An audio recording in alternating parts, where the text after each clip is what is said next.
Joe Benigno on a football Monday. His call is brought to you by Empire City Casino. Winners play here by Approved Oil. Lock in your low oil rate at freezetherate.com and by HL Gross Jewelers of Garden City. Bro, how are you? Well, I'm not good. I mean, it was not a very good Sunday if you root for the teams that we root for. There's no doubt about it.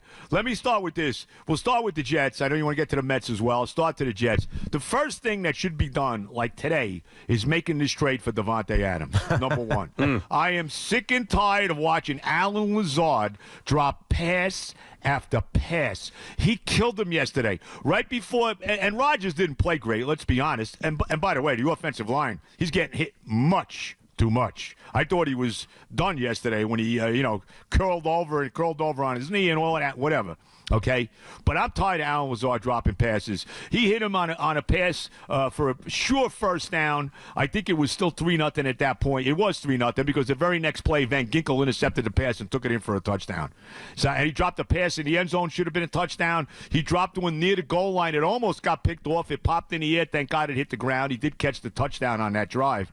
But I'm tired of him dropping passes, and I'm tired of Sauce Gardner. Can Sauce Gardner catch that ball? He's on his knees in the end zone. It's 10-0. The ball comes right to him, bro, and he drops it. Here's the problem. So you're right about Alan Lazard, and I'm with you about trading for Davante Adams, and apparently it's going to happen in the next day or two. Well, I'll believe it when I see it. Whether it's us, whether it's the Saints, we'll find out. Well, I want him. But how about this? I think this quarterback over the last 2 weeks, a lot of it's on him. No, he misses an open Garrett Wilson. Wilson was open down the sideline. He didn't play. Look, I'm not going to defend him. He didn't play well, but you know what, bro? How about they protect him better? He's getting hit a lot. Okay? How long is he going to last? The last 2 games, he's gotten the crap beat out of him. How long is he going to last before he's hurt and seriously hurt? Well, I'm concerned about that. He didn't play well yesterday, but I'm concerned about how much he's getting hit. Joe, I thought he was hurt yesterday. Yeah. That one hit where he went down and he's grabbing his leg, I thought he was hurt then. I didn't think it was a broken ankle, but the way he was like gesturing, it looked like something serious had happened to his ankle, and that's simply because he doesn't move out of the pocket once pressure gets. He stands he doesn't there. have the movement anymore. Well, not only that, but it's just he's doing what a quarterback should do: stand in the pocket and deliver the ball. But when you're old, sometimes you're just not as flexible. Like your joints don't give as much, and so it's worrisome how many hits he's taking, especially around his lower body. No question, he's getting a lot of hits. He didn't play well. Look, he threw the 3 picks. The last one. I mean, come on. Let me tell you right now, if that was Sauce Gardner or DJ Reed covering Jefferson, it would have been pass interference. I mean, Gilmore clearly pushed off him. I mean, there's no doubt he had his hands on him. Still, it wasn't a good throw. And with all that said, as bad as they played, and they can't run the ball. That's another thing on the offensive line, the running game. I mean, 3rd and 1, 4th and 1, they can't get a first down. They run 2 plays with Braylon Allen. Throw the ball on 3rd down. Why are we doing this? And he's 8 yards back in the backfield. They don't get the first down there.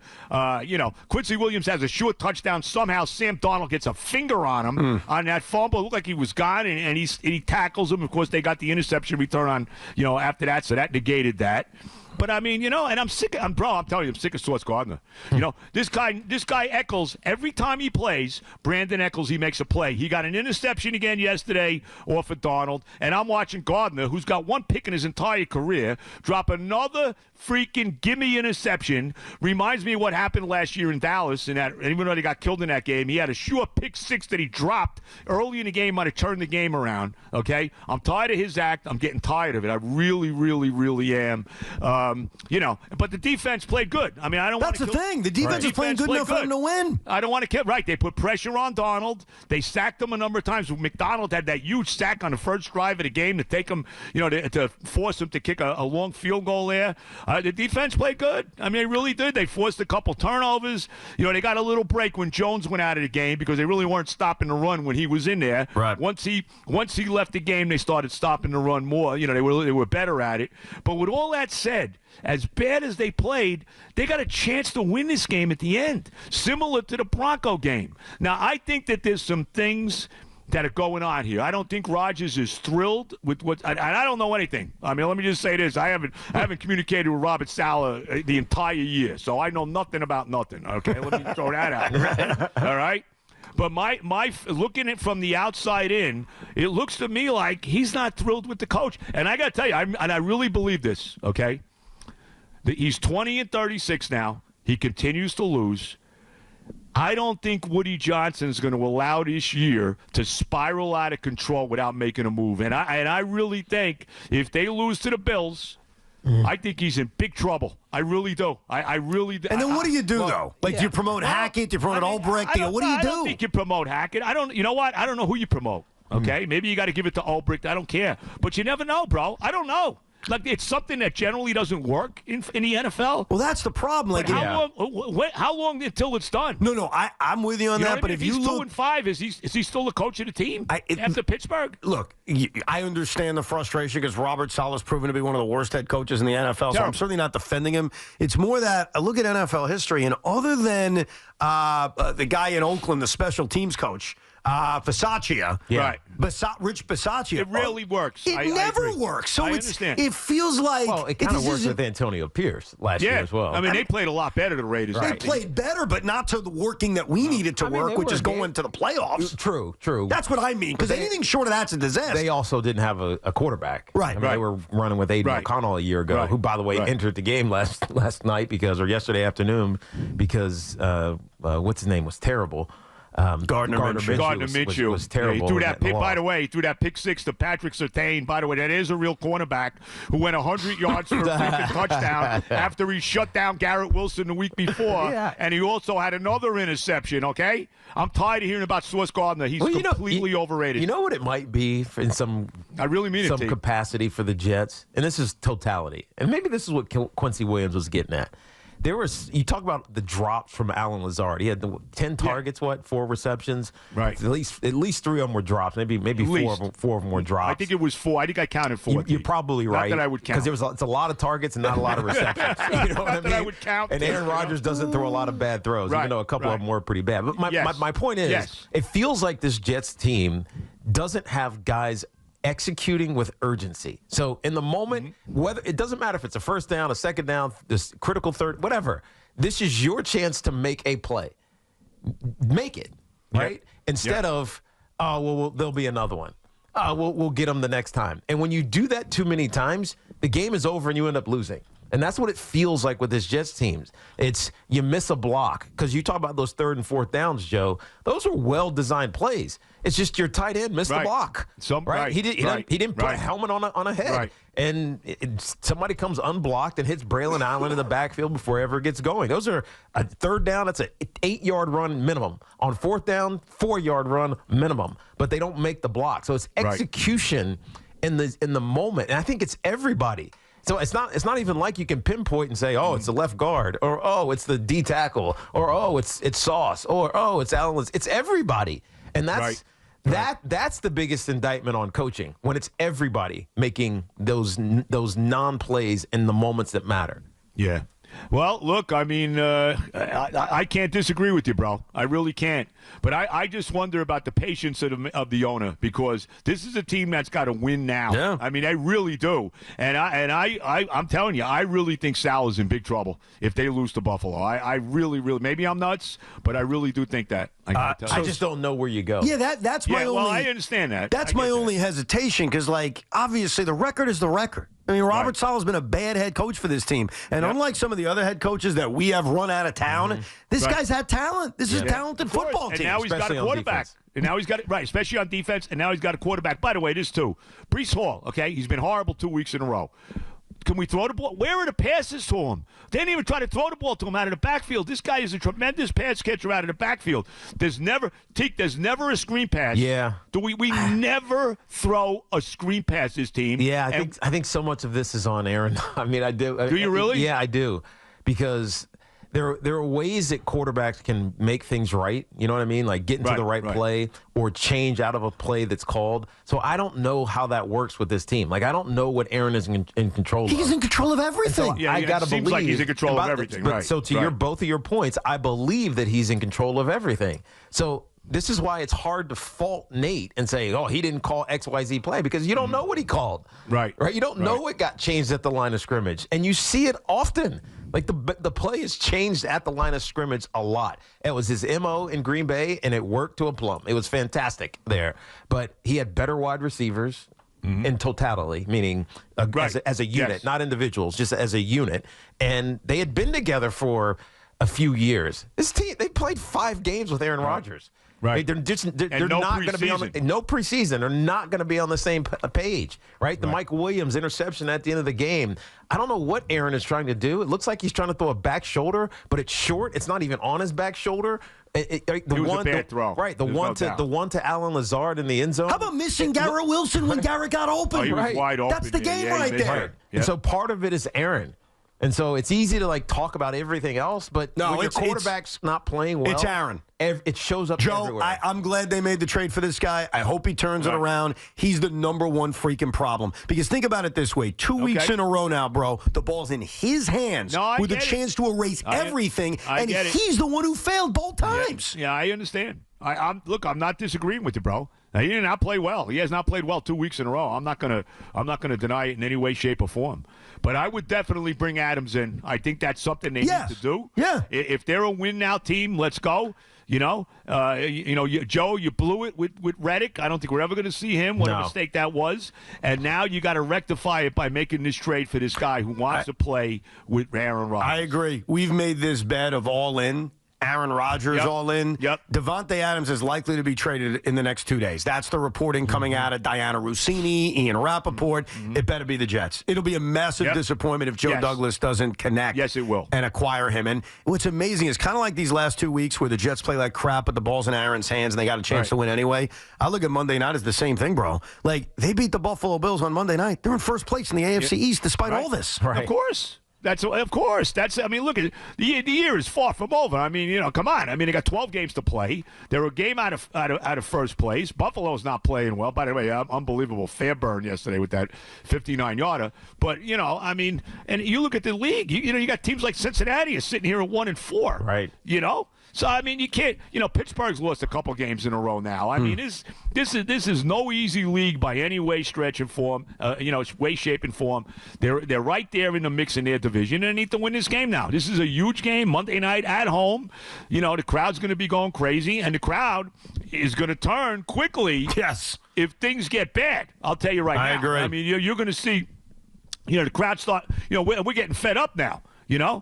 So I mean, and this is a win now team. So this is a monster game Monday night, and I really believe it's a monster game for the head coach. I really do. Absolutely, a chance to change everything. Because there's a 2 and 4 were full-fledged panic. Maybe the coach, like you said, you win, you're in first place in the AFC East. Yep.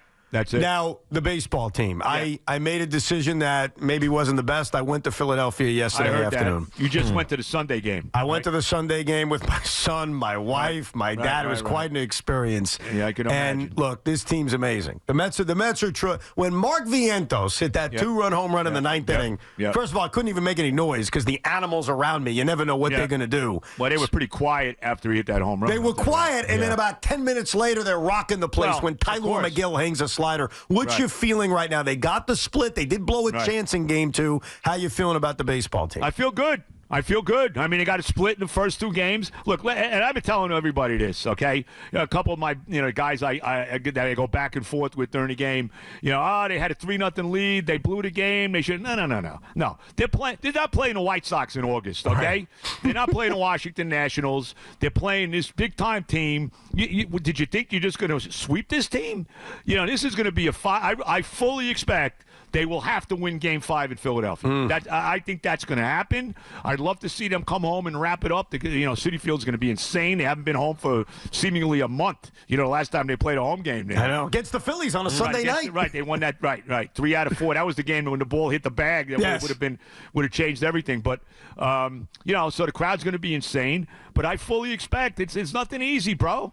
I mean, I fully expect that it will come down to Game 5 in Philadelphia, and for anything you want to say, and I used to tell this to my buddies all the time back in the 80s, and all my buddies would get on Jesse Orozco. Oh my God, I can't take Orozco, and I would say to all my friends, I said, look, we win a championship, this guy's going to be the guy that's going to be on the mound when we win a championship. And, of course, he was on the mound in Houston. He was on the mound against the Red Sox. So it's going to be the same thing with Edwin Diaz, okay? Yeah. So I think it's going to come down to Game 5 in Philadelphia, and I got tremendous this team. I mean, how could I not? How could I not have tremendous confidence in this baseball team, bro? I do. They show an incredible amount of fight. Like, even when Bryson Stott hits the triple in the 8th inning, it's almost like, all right, what can you do? The Phillies showed fight. They came back. For Vientos to hit that home run in the 9th. Wow. Oh, my God. Yeah, he's unfazed by moments, which is great for a young kid. Yeah. He's been great. I mean, and everything, really, there's such a team, even with the loss yesterday. I mean, Nimmo comes back, hits the home run. We got a home run for Pete yesterday, so he's hit a home run now a couple times now in the Milwaukee and this game. Maybe he's starting to find it. I mean, what can you say? I mean, you got to be happy. You got to be happy with this team, where they are right now. It didn't work, but what did you think of Mendy going to Edwin Diaz in the 7th inning to get Schwarber and then pitch the 8th? I love Carlos Mendoza. It was the move he had to make. I agree. Schwarber does not hit Diaz. I think he was something like 0 for 8. Well, I don't know, 0 for 10 with 8 strikeouts against him. He hadn't hit him. It was the way to go. What are you going to do? Diaz didn't have it. He doesn't generally pitch well in Philadelphia. I think he's got a 9-something ERA at Citizens Bank. It's not good, But, I mean, and look, I mean, they're going to live and die with Diaz. He's their best relief pitcher. Let's be honest about it. He's their best. Yes. Budo wasn't great again yesterday. Maton gave it up. I guess he got out of it the other, when the game that they won, he got an inning without. Gave it up in Milwaukee, though, a few days ago. Gave it up in Milwaukee, right? No doubt about it. I mean, Peterson's been great. How good has Peterson been out of the pen? Great. And it's going to come down to, I'm telling you, it's going to come down to Game 5. It's going to be the combination of Senga and Peterson in Game 5. Well, they've got. That's what it's going to be. I was going to ask you this because this is fascinating. If you're right that this goes to a Game 5, they've got 3 options. Right. They can do this. Right. They could do Kodai Senga. Right. They could do Senga into Peterson, like you said. Right. But Luis Severino is an option. He'd be on regular rest. What would you start Sevi? The guy was brilliant until the very end last night. He was. And look, I didn't. I heard a lot of people today say he should have took him out as soon as Harper hit the home run. I can't, before Castellanos hit it, I can't, I can't go crazy about that because he really did pitch well yesterday, And what are you going to do? I mean, it is what it is. Even McGill, I thought the big at bat in the 9th inning was he walked straight Turner. That was the killer. Walk Trey Turner. Can't walk Trey Turner. I agree. He wasn't even close, bro. He was 3-0 with bad pitches. You got to, as far as I'm concerned, you got to let. Even if you got to just throw him a batting practice fastball or something down the middle, you can't allow him to walk. And then, here comes Bryce Harper. You know what I mean? Yeah. No, I think that was the biggest sequence. I also think what they've got to consider doing now, David Peterson's not making a start in this series. It's just not in the cards. Manaya's pitching Game 3, Quintana Game 4. We just went over the options. Senga, Severino, however you want. David Peterson has to be one of those key relievers that you're using aggressively. Yeah. I mean, he wasn't available yesterday. They got an off day today. I'm saying tomorrow night at City, he's got to be available as a key arm out of the pen. Can he go back-to-back? Well, not back-to-back, but he's going to have 2 days off. Right. Well, Diaz is going to be available again tomorrow. But so can he go day off, 2 days off? I don't know if David Peterson, why not? Yeah. He didn't throw that many pitches on Saturday. I think he's got to be, because they don't have a lefty they can trust. Danny Young's on the roster. They're never going to use him. No, they got no. So Peterson's the guy. Yeah. And Diaz will be available again tomorrow. They got an off day today. He pulled him. He didn't mess around with him once he got hit. He got him right out of the game, which was the right move. Look, Peterson's been a huge weapon. He closed it out in Milwaukee. He pitched 3 tremendous innings in the game they won, in Game 1 against Philadelphia. He's been a weapon. I mean, and he's, him and Vientos, to me, are the 2 biggest. I mean, just never expected what we got from these 2 guys this year. No, it's been incredible, man. Now let's see if they can finish it. Game 3 at City tomorrow, Game 4, and then maybe you're right. Both of these games are 5 o'clock in the afternoon? Yeah. Now, what are you doing now? Did you talk to Oliveira? Did you get it straight? Now, I'm sure that Oliveira, being the benevolent, wonderful dude that he is said, look, Evan, it's your team. It's a division series. I'm sure Tiki wouldn't be too upset about it. Yeah. Maybe Morash could step in because he don't give a damn anyway, and let Evan. Let's be honest. Let Evan go to the Met game. Unfortunately, I'm going to be here. I'm not going to be at either game, which is a part of why I went to Philly yesterday, to be able to take my son and my dad and experience. Did you talk to Oliver about it? No, because you know what? It's 5 o'clock. It's I'm doing it for you, He bro. keeps telling him to just go. No, I can't go. We're on the air. He's just not going to do it. Because we're on the air. He takes his job too seriously. I take the job seriously. And you know what? There are Met fans who may be flipping in. Not really, but we'll try. Let me just tell you right now. Yes. Okay? You should be there for these games. And if Oliveira's, like I said, he's a very benevolent dude. We love Chris, right? Chris, I love you, just to let you know, okay? That there's no reason that you should not be at these games. Well, you are the all-time number one Met. You love this, more so than me or anybody out there that I know. As much as I love the Mets, nobody loves it more than you do. You go to all these games. You wrote the book. You score all these games. You're probably still scoring the game. Oh, yeah. Philadelphia yesterday. The Fanatics ready to hit you in the head. Yes. You know what I mean? You're still scoring the game. So, come on, go. I would at least say this. I'll say this. If I'm you, if they win tomorrow, okay, you should be there for Game 4 if they clinch. So that's what if they're all right? up. And I would say that for sure. If they're up 2-1, I wouldn't take off the show, but I would definitely immediately leave to be in the building for a potential clinching moment. Because the last time we as Met fans had a home clinching moment was, believe it or not, this is crazy to say, was winning the division in 2006. Yeah, no, I know, against the Dodgers. Think about that. Everything's on the road when they clinch. Bro, well, how about the eliminations at home? They got eliminated at home against the Padres 2 years ago. Giants. Right, they got eliminated in one game, the World Series. Right, the Giants, the World Series against the Royals, they got eliminated at home. They got eliminated at home by the Yankees in 2000. Yep. They're always they got eliminated at home in 2006 by the Cardinals. Yep. I mean, right? I mean, the I'll last even 5 times they're in the playoffs, they got eliminated at home. I'll even count the last game of 2007 and 2008. They got eliminated at home. Right. They weren't playoffs, but yes. Yeah. So, I mean, it's time to, maybe we celebrate a little bit at home. That would be nice. But I'm fully expecting Game 5, I have to tell you. Yeah, well, we do. I'll say that. Yes. We are very due. Yes, we are. Joe, good talking to you, man. Thank you. All right, guys. God bless. Take care. All the love. Thank you. The great Joe Benigno.